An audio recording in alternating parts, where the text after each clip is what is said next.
Le billet d'humeur, Annette Lévy-Villard. Bonjour Margot. Je ne sais pas si vous connaissez ces dessins de la fin du 19e siècle, du temps de l'affaire Dreyfus, qui avait déchiré la France. On voit des convives autour d'une table, dînant paisiblement, et dans le dessin suivant, la table est renversée, tout le monde se tape dessus, avec cette légende, ils en ont parlé. Ils en ont parlé de l'affaire Dreyfus. Eh bien, c'est ce qui m'arrive. J'avais déjà connu cela en 2018, mais en version soft, quand j'avais sorti mon livre sur MeToo, où j'affirmais que MeToo, c'était une révolution. Partout où j'allais, je me faisais agresser verbalement. On m'accusait de soutenir la chasse aux sorcières, le puritanisme américain, la fin de la séduction, etc. Et je devais argumenter, expliquer le patriarcat, le pouvoir, l'impunité. Au point que j'évitais de lancer le sujet dans la vie sociale normale en France, si je pouvais. Cette semaine, c'est beaucoup plus grave. Je suis restée silencieuse. Au début, juste après le 7 octobre, j'ai essayé de répondre. Ça a commencé par des jeunes choqués par les enfants tués à Gaza, mais qui avaient déjà oublié le début de l'horreur, le samedi 7 octobre. Je leur dis, je suis contre bombarder les enfants. Mais vous avez vu ce que le Hamas a fait aux enfants? Les bébés décapités, brûlés? Et les jeunes en face de moi me répondent, on ne sait pas si c'est vrai, on n'a pas vu de photos. J'explique que par décence, l'armée israélienne n'a pas publié les photos des cadavres mutilés, torturés, mais les a montrées à la morgue à toute la presse internationale pour que les journalistes puissent témoigner. Ça n'a pas suffi à convaincre mes interlocuteurs. Il n'y aura pas d'autre choix, me dis-je, que de publier les photos et de diffuser la vidéo insupportable de 43 minutes d'images des supplices infligés par le Hamas aux familles et aux jeunes qui dansaient. Ce qui est, je crois, envisagé par les autorités israéliennes. Au fil des jours, les informations sur la population de Gaza déplacée, sans eau, sans nourriture, sans électricité, sous les bombes, enflent et boostent la haine contre l'armée israélienne. Puis, contre les Israéliens en général. Et, bientôt, contre les Juifs. Le couvercle posé sur la marmite plus ou moins chaude de l'antisémitisme se soulève, en France et partout. Même en plein cœur de New York, la plus grande ville juive au monde après Tel Aviv, où les étudiants juifs sont agressés dans les prestigieuses universités de Columbia et de NYU. Les photos des enfants otages du Hamas sont arrachées des murs.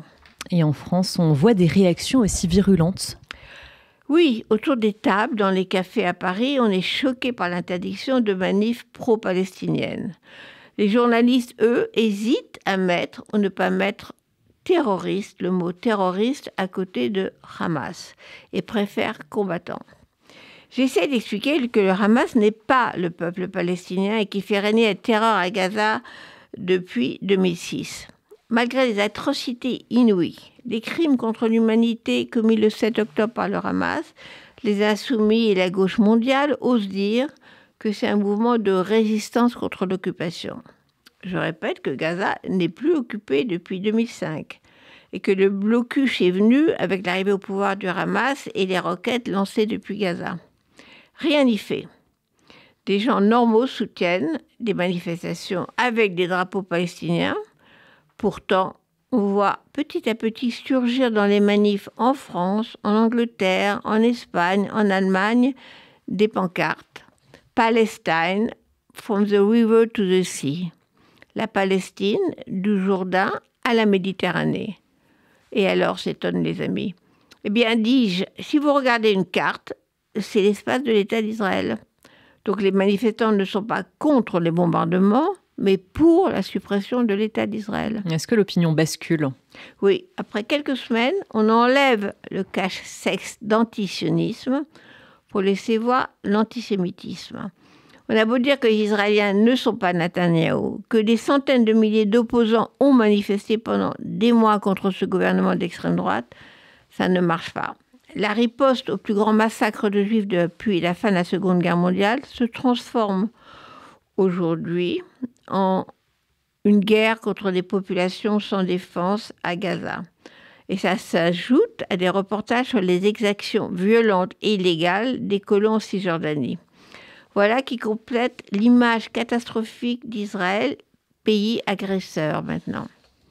On exige donc un cessez-le-feu en oubliant de réclamer la libération des otages.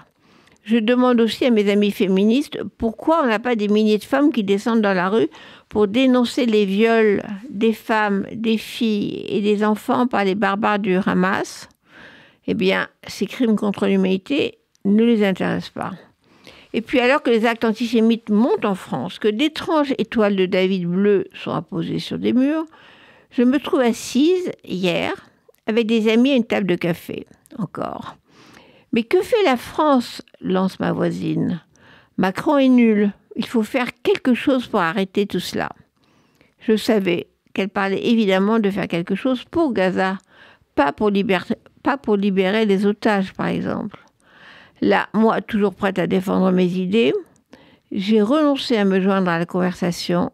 Je suis restée silencieuse.